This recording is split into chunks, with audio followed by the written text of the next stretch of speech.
नमस्कार दोस्तों। स्कूल के पल किसे याद नहीं होते। वहाँ पे बिताया हुआ हर एक लम्हा, हर एक मौज मस्ती इंसान को सारी ज़िंदगी याद रहती है। लेकिन उसी बीच कई बार कुछ इस प्रकार के पल भी स्कूल में बिताए जाते हैं जिसे कुछ व्यक्ति तो अपनी सारी ज़िंदगी याद करना ही नहीं चाहते। कुछ इसी प्रकार जानिए आज की कहानी में कि कैसे उन दो लड़कों ने उस भूतहा स्कूल में जाने की सोची, और जानिए कि कैसे उन दो लड़कों ने उन शैतानी और डरावनी आत्माओं से अपनी जान बचाई और किस तरीके से वो लोग उस भूतहा स्कूल से बाहर निकले। आज की कहानी मुझे भेजी है अभय ने। तो चलिए दोस्तों, शुरू करता हूं अभय की कहानी मेरी जुबानी। ये बात की शुरुआत होती है क्लास 11 से, जिसमें मैं और मेरा जिगरी दोस्त राहुल, मैं राहुल के बारे में बताऊं तो राहुल मेरे साथ क्लास 6 से जुड़ा हुआ है।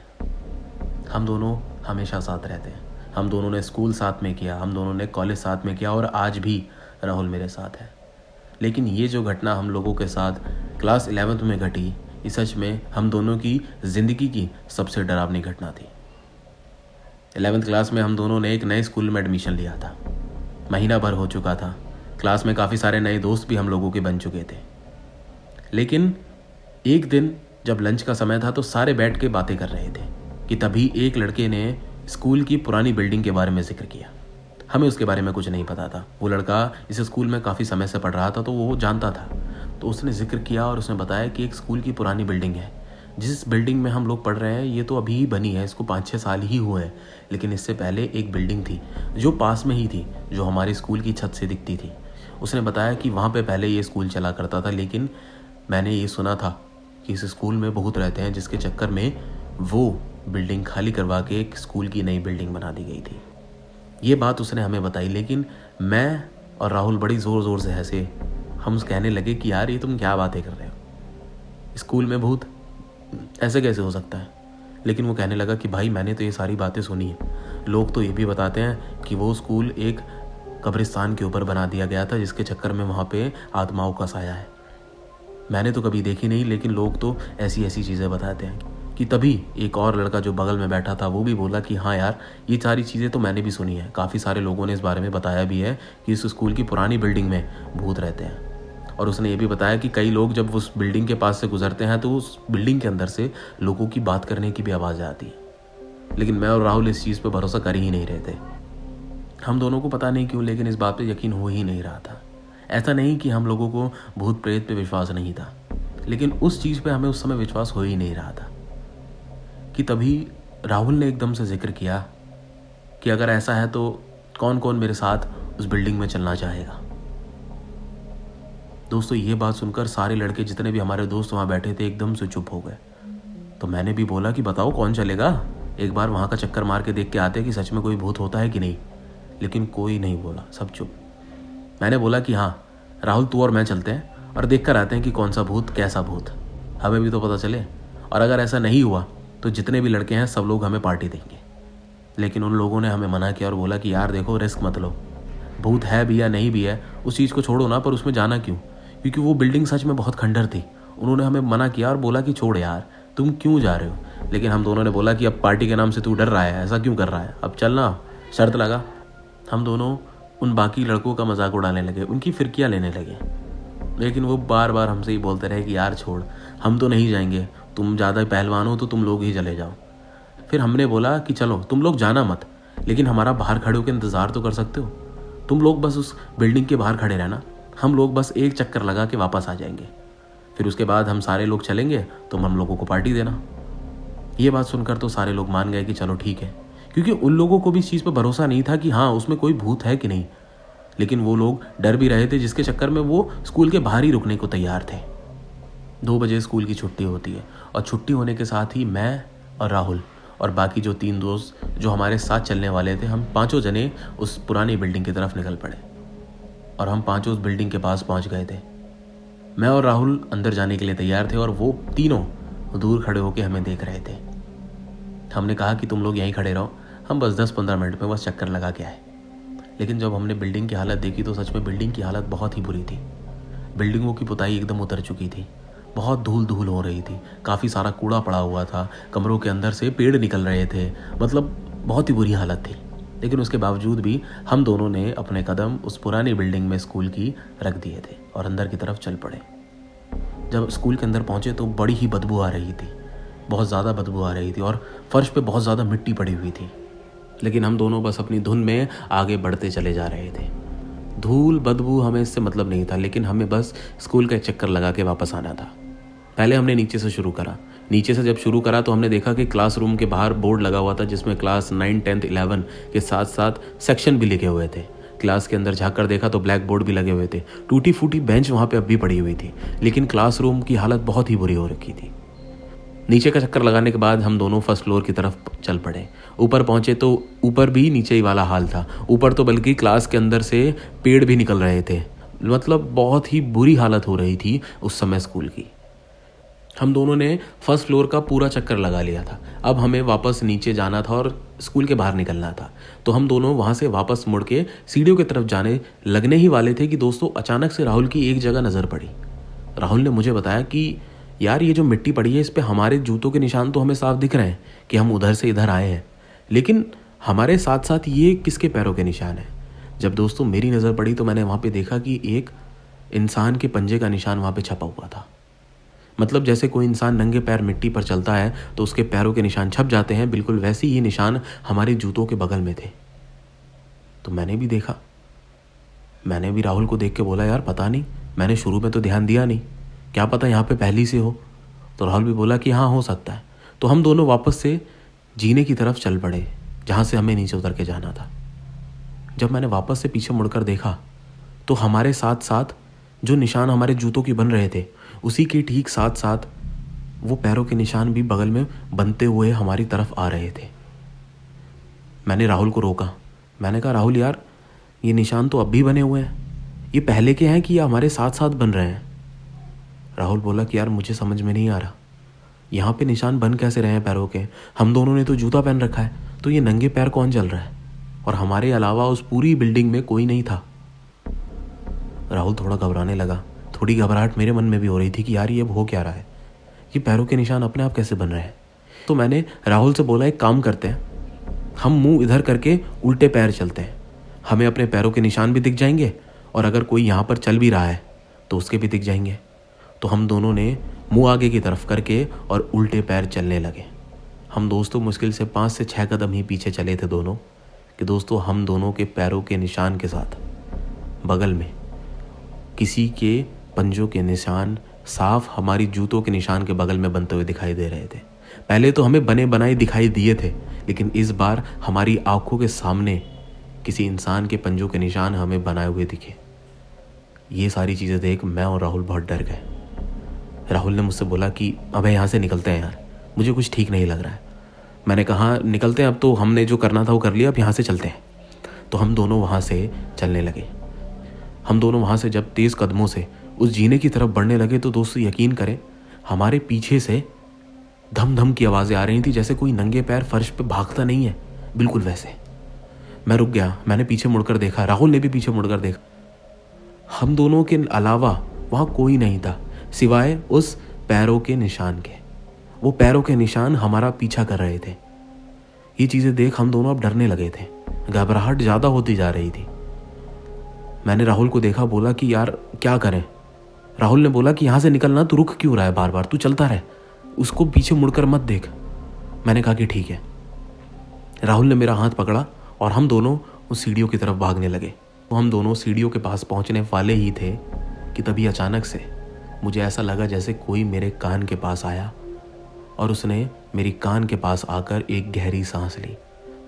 यकीन करें मुझे ऐसा लगा जैसे किसी की सांस लेने के बाद जो हवा छूटती है ना, वो मेरे कान पे छुई हो। मेरे पैर जम गए, मैं रुक गया। राहुल भी रुका और बोला कि अब क्या हुआ। मैंने राहुल को देखा और मैंने राहुल से बोला कि राहुल, किसी ने मेरे कान के पास आकर एक गहरी सांस ली है और मेरे को सांस लेने के बाद जो हवा होती है वो अपने कान पे महसूस हुई है। मेरे हाथ काँप रहे थे। राहुल ने बोला कि तू घबरा मत, तू यहाँ से निकल भाई, कैसे भी निकल। तो राहुल ने मेरा हाथ छोड़ा और वो आगे की तरफ चलने लगा और मैं उसके पीछे पीछे आ रहा था। हम दोनों सीढ़ियों के पास पहुँचे। जैसे ही हम दोनों भागते हुए सीढ़ियों से नीचे उतर रहे थे, राहुल मुझसे थोड़ा सा आगे था, लेकिन राहुल का ना जाने एकदम से सीढ़ियों पर से पैर रपट गया और वो घूमता हुआ सीढ़ियों से नीचे जाके गिरा। जब वो सीढ़ी से गिरा उसके सर पे चोट लग गई थी। मैंने देखा था। मैं देख के थोड़ा डर गया और मैं भागता हुआ राहुल के पास गया। राहुल अपना सर पकड़ रखा था और ज़ोर ज़ोर से चिल्ला रहा था कि थोड़ी देर बाद अचानक से राहुल बेहोश हो गया। उसके सर पे चोट लगी थी। मैं राहुल को पकड़ के हिलाने लगा और मैं बोलने लगा, राहुल राहुल क्या हुआ? राहुल आंखें खोल, लेकिन नहीं, राहुल बेहोश हो गया था। अब मुझे समझ नहीं आ रहा था कि मैं क्या करूं, क्योंकि जो ऊपर हमारे साथ हुआ वो भी कोई आम नहीं था और अब ये राहुल बेहोश हो गया। कि तभी मुझे याद आया कि मेरे दोस्त स्कूल के बाहर खड़े हुए हैं। मैं भागकर उनके पास गया। मैंने बाहर से उनको हाथ हिलाकर इशारा करा और उनसे ज़ोर से चिल्लाकर बोला कि मेरी मदद करो, अंदर आ जाओ। लेकिन तो मेरा इतना बोलने के साथ ही वो तीनों डर के मारे वहाँ से भाग कर निकल गए। मैं चिल्लाकर उन्हें बुलाता रहा और कहता रहा कि मेरी मदद करो, मत भागो यहाँ से, राहुल की तबीयत खराब हो गई है, मेरी मदद करो। लेकिन वो तीनों वहाँ से भाग के चले गए। अब मैं क्या करता? राहुल वहाँ सीढ़ियों पे पड़ा हुआ था बेहोश। मुझे यहाँ से बाहर तो उसे किसी तरह निकालना था। तो मैं वापस से उन सीढ़ियों के पास पहुँचा। लेकिन इस बार तो बहुत ही अजीब चीज़ हुई। जब मैं उन सीढ़ियों के पास पहुँचा तो मैंने देखा जहाँ राहुल पहले गिरा हुआ था वहाँ पे राहुल है ही नहीं। मैं चौंक गया कि राहुल यहाँ पे ही तो गिरा हुआ था, वो यहीं तो बेहोश था, वो राहुल यहाँ से गया कहाँ? मैं चारों तरफ देखने लगा और राहुल को ज़ोर ज़ोर से चिल्ला के आवाज़ मारने लगा कि राहुल तू है कहाँ राहुल? लेकिन राहुल वहाँ से दिखाई ही नहीं मुझे। कि तभी तो मैंने जब नीचे ध्यान से देखा जिस जगह राहुल गिरा हुआ था, तो मुझे वहाँ पर वही पंजों के निशान दिखाई दिए जो हमारा ऊपर पीछा कर रहे थे। और वो पंजों के निशान एक कमरे की तरफ, एक क्लासरूम की तरफ जा रहे थे। मैं देख के डर गया और मुझे लगने लगा कि कहीं ये जो भी चीज़ है, ये जिसके भी पैरों के निशान है, कहीं राहुल इसी के साथ या फिर राहुल को यही तो नहीं ले गया। मेरे दिमाग में बहुत सारी चीज़ें आ रही थी, लेकिन मैं करूँ क्या? मैं राहुल को वहाँ पे अकेला छोड़ के नहीं जा सकता था। कि तभी मैंने फैसला किया कि मैं निशानों का पीछा करूँगा, क्या पता राहुल वहीं मिल जाए। तो वहाँ पे एक छोटी सी लकड़ी की डंडी पड़ी हुई थी। मैंने वो अपने हाथ में उठा ली और मैं उन निशानों का पीछा करते करते आगे की तरफ बढ़ा। तो जैसे ही मैं उन निशानों का पीछा करते करते एक क्लासरूम के पास पहुंचा, तो मैंने जैसे ही उसमें झांक के देखा तो राहुल नीचे ज़मीन पे पड़ा हुआ था। और जब मैंने और आगे जाकर देखा तो दोस्तों, राहुल के ठीक सामने एक औरत फटे हुए कपड़ों में खड़ी हुई थी। उसे देख दोस्तों मेरे चेहरे के रंग उड़ गए। मेरा दिमाग फट गया कि ये कौन है, ये यहाँ कहाँ से आई, ये अभी तक तो यहाँ पे नहीं थी और ये अब है कौन? तो मैंने चिल्ला के उससे बोला कि तुम कौन हो? मेरे इतना बोलने के साथ ही वो औरत मेरी तरफ पीछे मुड़ी और मुझे देख के हंसने लगी। मैंने उससे अपनी डरती हुई और कांपती हुई आवाज़ों से बोला कि मेरे दोस्त को छोड़ दो, उसको तुम यहाँ क्यों लेके आई हो, मेरे दोस्त को जाने दो। लेकिन वो वहाँ खड़ी मुझे देख बस मुस्कुराती रही। कि तभी जो मेरे हाथ में डंडी थी, लकड़ी की जो डंडी मैंने पकड़ी हुई थी, वो मैंने उसकी तरफ फेंक के मारी। लेकिन वो डंडी उस औरत के शरीर के आर पार हो गई। ये देख मेरा मुंह खुला का खुला रह गया, क्योंकि एक लकड़ी की डंडी अगर मैं किसी इंसान के ऊपर फेंक के मार रहा हूँ तो वो उसके शरीर से लगनी चाहिए थी, लेकिन वो तो उसके शरीर के एक ओर से दूसरी ओर निकल गई। मैं इस चीज़ को खड़ा देख ही रहा था कि वो औरत धीमे धीमे कदमों से मेरी तरफ बढ़ने लगी। जब इस चीज़ को मैंने देखा कि वो मेरी तरफ बढ़ रही है तो मैं वहाँ से भागा और उस बिल्डिंग की गेट के पास पहुँच गया जहाँ से बाहर जाने का रास्ता था। मैं पीछे मुड़ के नहीं देख रहा था, मुझे लग रहा था कि वो मेरा पीछा कर रही है। मैं भागता गया और मैं उस गेट के पास जाके रुक गया। जब मैं उस गेट के पास जाके रुका तब मैंने पीछे मुड़कर देखा कि वो अब भी आ रही है, लेकिन वो नहीं थी। अब मेरे पास सिर्फ दो रास्ते थे, या तो मैं यहाँ से भाग जाऊँ या तो फिर किसी तरह राहुल को यहाँ से निकाल के ले जाऊँ। लेकिन मैं राहुल को नहीं छोड़ सकता था। राहुल और मैं यहाँ पे साथ आए थे, तो राहुल को भी मैं किसी तरह यहाँ से लेकर जाऊँगा ही जाऊँगा। मैंने दोबारा से अपने अंदर हिम्मत जगाई और किसी तरह उस क्लासरूम के पास दोबारा से पहुँचा।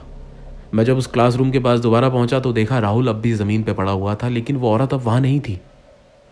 इस चीज़ का फ़ायदा उठा के मैं तुरंत क्लासरूम के अंदर गया और राहुल का हाथ पकड़ा और उसको घसीट के वहाँ से बाहर निकालने लगा, क्योंकि मैं उसको उठा नहीं सकता था और वो ज़मीन पे पड़ा हुआ तो इस तरीके से उसको उठा के ला पाना बड़ा मुश्किल था।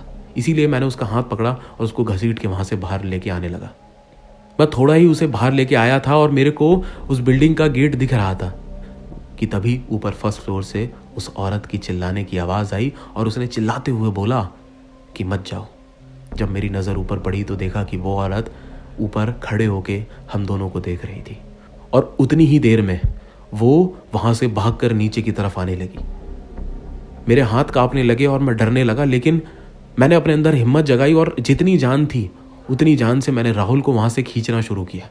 मैं उसे खींचता गया और उस औरत की भागने की आवाज़ मेरे कानों में पड़ रही थी। बस मैं ये दुआ कर रहा था कि वो औरत यहाँ पे ना पहुँच जाए। लेकिन किसी तरह मैं राहुल को वहाँ से खींचकर उस बिल्डिंग से बाहर ले आया। जब मैं उसको उस बिल्डिंग से बाहर ले आया तब मैंने पीछे मुड़कर देखा कि वो औरत अब तो नहीं आ रही, लेकिन उस बिल्डिंग में अब कोई नहीं दिख रहा था, ना वो औरत ना कुछ और।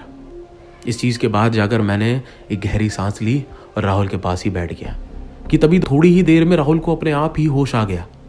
वो उठ के बैठ गया, लेकिन वो अपना सर मसलने लगा और कहने लगा कि मेरे सर में बहुत तेज़ दर्द हो रहा है। मैंने राहुल से बोला कि उठ और यहाँ से घर निकल कैसे भी करके, हमें यहाँ पे और नहीं रुकना। हम दोनों अपने घर पहुँचे, लेकिन इस बात का जिक्र हमने अपने परिवार में नहीं किया। उसके 2 से 3 दिन तक हम दोनों स्कूल नहीं आए, लेकिन जब स्कूल आए तो सारे बच्चे हमसे पूछने लगे कि वहाँ पे क्या हुआ था, लेकिन हमने उनको बताया नहीं, क्योंकि अगर हम ये बात का जिक्र उनके सामने कर देते तो ये बात पूरे स्कूल में फैल जाती कि हाँ हम दोनों वहाँ पे गए थे और हमारे साथ ऐसा ऐसा हुआ। ये बात हमने अपने अंदर ही दबा के रखी। लेकिन वो कुछ पल जो हमने उस भूतिया स्कूल में बिताए वो सच में बहुत डरावने थे। हम दोनों आज भी जब भी कभी मिलते हैं तो इस बारे में कभी ना कभी बात हो ही जाती है कि हाँ हम दोनों के साथ भी इस प्रकार की कभी कोई घटना घटी थी। लेकिन जो भी था हम दोनों वहाँ से सही सलामत घर अपने पहुँच गए थे। यही थी कहानी दोस्तों अभय की। कहानी कैसी लगी कमेंट करके ज़रूर बताएं और कहानी पसंद आई तो वीडियो को ज़रूर से लाइक करें। चैनल पे नए हैं तो चैनल अभी सब्सक्राइब करके बेल आइकन ज़रूर दबाएं, क्योंकि मैं ऐसी कहानियाँ जल्द और डालूंगा।